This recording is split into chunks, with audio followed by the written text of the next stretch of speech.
चलिए आइए सम of nth terms proof करते हैं एपी का। तो आइए देखते हैं क्या है सम ऑफ nth टर्म्स। ठीक है, तो सम ऑफ nth टर्म्स, ठीक है, मतलब n टर्म्स का sum of n terms proof करते हैं of n AP. Of n AP तो क्या होता है sum of n terms? Sum of n terms होता है S N equals to n by two bracket में 2a plus n minus one into d.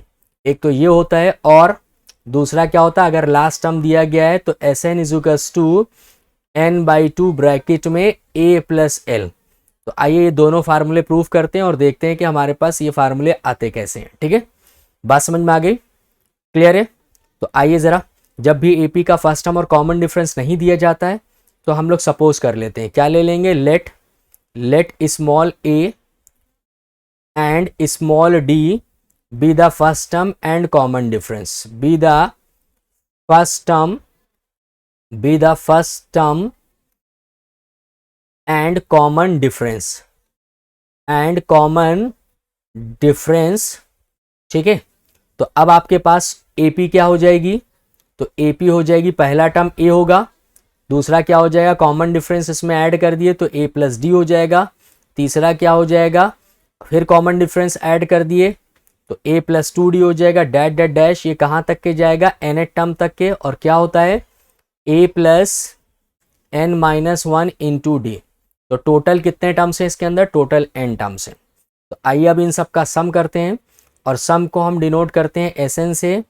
तो क्या हो जाएगा ए प्लस डी प्लस ये कितना हो जाएगा a plus two d plus dash dash dash plus कितना हो जाएगा a plus n minus one into d. ये हो जाएगी इक्वेशन वन। क्लियर है? ये क्या हो जाएगी इक्वेशन वन। अगेन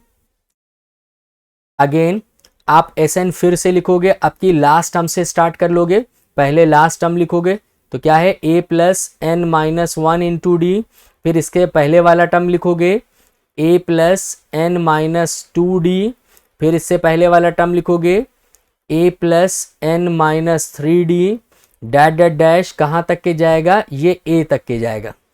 इसे हम इक्वेशन टू कह दे रहे हैं, इसे हम इक्वेशन क्या कह रहे हैं, टू कह रहे हैं। अब हम दोनों इक्वेशनों को ऐड कर देते हैं, क्या कर देते हैं, ऐड कर देते हैं। On adding equation one and two, ठीक है, on adding equation one and two we get, तो देखिए हमको क्या मिलेगा।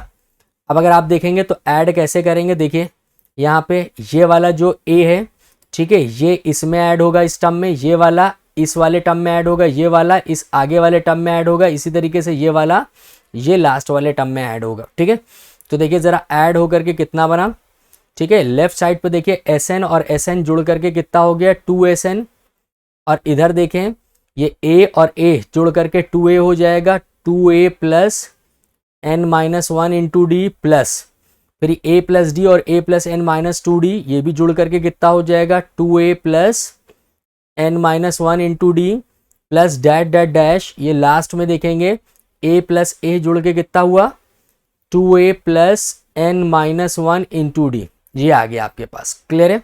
तो अब आप देख सकते हैं कि ये फर्स्ट टर्म, ये सेकेंड टर्म, ये dash dash dash n term, तो एन टर्म तक का सेम नंबर ही एन टर्म तक के ऐड हो रहा, तो एन से मल्टीप्लाई कर दो।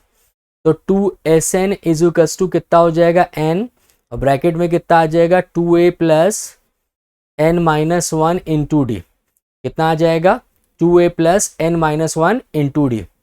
अब 2 इधर डिवाइड कर दो तो SN इजिकल्स टू कितना हो जाएगा n बाई टू ब्रैकेट में 2A plus n minus one into d. तो आपने देखा ये सम निकालना है हम, ठीक है, यही फार्मूला प्रूफ करना था। SN equals to n by two bracket में 2A plus n minus one into d. अब एक चीज़ और देखिए, अगर लास्ट टर्म गिवन हो, ठीक है, if the last term is given, ठीक है, मान लिए कि अगर लास्ट टर्म गिवन है, इफ लास्ट टर्म गिवन, तो आप क्या करेंगे, आप करेंगे SN equals to n by two bracket में, ठीक है, 2A को लिख सकते हो, क्या लिख सकते हो A plus n minus one into d. तो आप देख सकते हैं कि इसकी जगह पे आप L रख सकते हो, इसकी जगह पे लास्ट टर्म रख सकते हो, क्योंकि ये nth टर्म होता है। तो क्या हो जाएगा formula S N is equals to n by two bracket में ए प्लस एल, कितना हो जाएगा ए प्लस एल। तो आपने देखा कि दोनों ही फार्मूले हमने यहाँ पर प्रूव कर लिया। आई होप कि ये चीज़ समझ में आ गई होगी। अगर समझ में आ गई तो इसको शेयर करिए, ठीक है। मिलते हैं नेक्स्ट वीडियो में।